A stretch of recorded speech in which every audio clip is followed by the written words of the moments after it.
Kisah cerita berdebar ini mengunggah cerita sambungan, lanjutan percakapan penjaga makam. Ada misteri apa? Menyambung kisah cerita yang lalu. Semoga teman-teman, sahabat dan saudaraku, berada dalam lindungan Allah Subhanahu wa Ta'ala. Sehat walafiat, segar bugar semuanya. Amin ya robbal alamin. Selamat menikmati dan menyimaknya, janganlah di-skip agar tak gagal paham. Bismillahirrohmanirrohim. Assalamualaikum warahmatullahi wabarakatuh. Suasana malam gelap gulita. Abah Daman berdua Bang Minan masih berada di lahan area makam. Mereka berdua berdiri dekat pohon rimbun besar, seraya menatap ke atas pohon, melihat sosok si kuntil lagi unjang-unjang. Tentunya itu Minan merinding bulu kuduk, mencekam ketakutan, sembari berujar, "Dij, itu si kuntil belum pergi juga ya bah?" Tanya Minan mencekam ketakutan. Lantas Abah berujar, "Ya, emang dia ngeyel, bandel, merasa pohon ini tempat gentayangan dia, tempat bermain. Biasanya dia bareng temannya. Dua sosok suka main kemari. Ayo kita sama-sama. Mari barengan berdoa, baca mantra sebisanya dengan bersalawatan." Seketika mereka berdua sambil berdiri, baca mantra berdoa pada Yang Maha Kuasa Allah Subhanahu wa Ta'ala, sembari bersalawatan. "Ya, alhamdulillahirobbil alamin, beneran itu ngilang bah," tutur Minan. Nampak sudah agak mereda tegangnya. Lalu Abah Daman mengajaknya jalan. "Ya, ayo kita jalan lagi.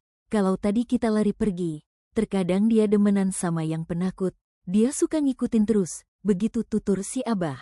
Sambil jalan bercakapan, hingga tibalah di pos jaga pintu gerbang area pemakaman. Seketika Minan cerita teringat masa lalunya. "Oh, waduh bah, dulu aku pernah ketakutan. Dikejar-kejar kepala tengkorak. Di area makam kuburan dekat rumah. Aku beneran lari-lari kocar-kacir, terbirit-birit saking ketakutan. Nggak terasa, sampai kepecirit di celana. Waktu itu malam hari begini bah. Aku teriak minta tolong sama teman yang lagi pada ngeronda di pos kamling. Walah, itu celana basah belepetan, bau lamur bau jengki bah." Begitu Minan celotehan, sontak Abah Daman tersenyum menahan tawa seraya berucap, "Tapi kalau kita imannya teguh, bertakwa bertawakal berserah pasrah hanya pada Allah Ta'ala, roh halus itu nggak bakal mampu dan tak akan sanggup mengganggu menggoda kita. Karena derajat manusia lebih tinggi dari makhluk halus lainnya, seperti jin, setan, iblis, penyesat umat. Ini berdasarkan dalil-dalil Al-Quran dan hadis." Begitu tutur si Abah. Seketika Minan menyahutnya, "Oh, iya benar itu bah.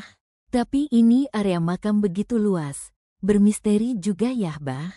Tugas Abah menjaga makam ini, apa saja bah?" Terkadang Minan juga pernah dengar, ada oknum yang suka gali kuburan anak gadis, perawan yang baru meninggal. Katanya diambil tali kain kafannya. Apa benar ada yang begitu bah? Tutur Minan bertanya. Lalu Abah berujar, "Ya, di area ini makam umat Islam. Kalau yang meninggal orangnya alim, taat beribadah, beriman, bertakwa, bertawakal, diterima iman Islamnya. Terkadang tercium aroma harum semerbak wewangian, suasana sejuk berbunga-bunga. Ada kalanya tercium aroma bunga sedap malam, mirip parfum harum wangi-wangian. Kalau penjaga makam atau juru kunci memiliki tugas tanggung jawab dalam pemeliharaan dan pengelolaan area pemakaman, dengan petugas yang lain saling bergantian, sama-sama menjaga kebersihan makam, merawat area pemakaman, membantu mengarahkan para pengunjung yang mau berziarah, mencatat identitas jenazah yang dimakamkan, menjaga ketertiban dan keamanan di area pemakaman, serta membantu proses pemakaman dengan warga lingkungan. Setiap hari, tugas Abah sederhana, membersihkan area makam bergantian. Apabila ada warga yang meninggal mau dimakamkan di mari, membantu warga yang ingin memakamkan sanak keluarganya, dan menjaga agar tak ada binatang atau orang iseng yang merusak lingkungan makam. Tapi, satu hal yang selalu diingatkan oleh orang-orang tua dulu, kalau malam, jangan keluyuran di area makam, apalagi dipakai yang gak karuan. Ada saja itu oknum kenakalan anak-anak mabuk-mabukan. Pasangan laki perempuan suka singgah di makam berbuat mesum. Bahkan ada juga dipakai tempat judi kartu. Dikira lentera menyala lagi berziarah. Tahunya lagi judi bermain kartu. Dan ulah oknum yang mau ngambil tali kain kafan. Itu dulu pernah 2 kali. Ada yang meninggal anak perawan, mau digalinya tengah malam itu kuburannya. Untung saja keburu ketahuan. Dia bilang alasannya mau berziarah, tapi bawa linggis garpuh cangkul segala. Lantas oknum itu pada kabur. Lagian, tali kain kafan, buat apaan itu bah? Tanya Minan. Lalu Abah berujar, ya, namanya penganut aliran sesat, penyembah berhala, pemuja siluman jin iblis minta syarat, seperti itu modelnya berguru ilmu hitam sesat. Jadi, kalau kalian lewat pemakaman malam-malam, jangan pernah menoleh ke belakang saat mendengar suara yang memanggilmu. Oh, iya bah, nanti sambung lagi ya bah. Tapi, nanti bah, itu ada suara mesin molen adukan beton, di seberang di lahan perumahan kok hidup, bunyinya nyaring begini bah. Kerjaan siapa itu ya? Tengah malam begini, masa iseng-iseng mesin molen adukan hidup, siapa yang jalanin ya? Tutur Saminan merasa aneh keheranan menaruh curiga, sambil menguping suara desing mesin molen terus nyaring berbunyi. Seketika si Abah tercengang meronta. Astagfirullah, pantesan Abah baru ingat, ini malam Jumatan ya. Wah, bisa berabe ini, ayo samperin ke sono, tutur Abah penasaran. Lalu Saminan bangkit bergegas sembari berucap, waduh, gawat-gawat ini bah. Aku mohon minta tolong sama Abah. Minta bantuan Abah, sontak mereka berdua bergegas beranjak pergi ke area lahan perumahan. Entah ada fenomena insiden apa, itu mesin molen adukan beton, tengah malam begini, ada yang iseng mengusik bermisteri. Siapakah gerangan yang berulah? Begitu Saminan bareng Abah Daman tiba di lokasi, seketika itu mesin molen adukan beton mati, berhenti total, sunyi senyap. Separuh pekerja proyek yang lagi tidur beristirahat, pada keluar dari barak base camp, mereka terkejut kaget aneh keheranan. Seraya berkumpul berkerumun berbisikan, suasana malam ini berasa dingin, seram mencekam, pada bercakapan fenomena bermisteri pelan. Tetapi di luar nalar, tak disangka-sangka, tak begitu lama, tiba insiden susulan dari dalam barak base camp. Sarno sosok seorang pekerja yang lagi tidur. Lelap, terbangun sontak teriak-teriak histeris. Mistis bermisteri kerasukan kesurupan.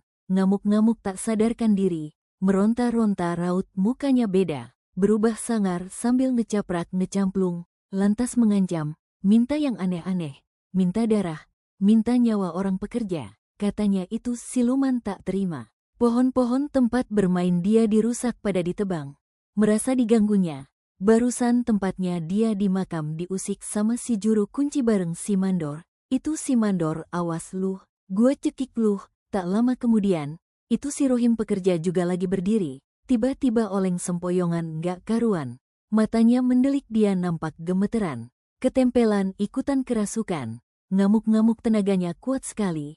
Dipegang sama 3 orang, seketika sontak berontak, pada kepental kelempar, sorot matanya merah ngebelalak tajam, suasana dalam base camp tampak liuk gaduh mencekam, para pekerja proyek merinding pada ketakutan, sambil bertanya-tanya teka-teki bermisteri, tengah malam udara dingin begini, bikin merinding bulu kuduk.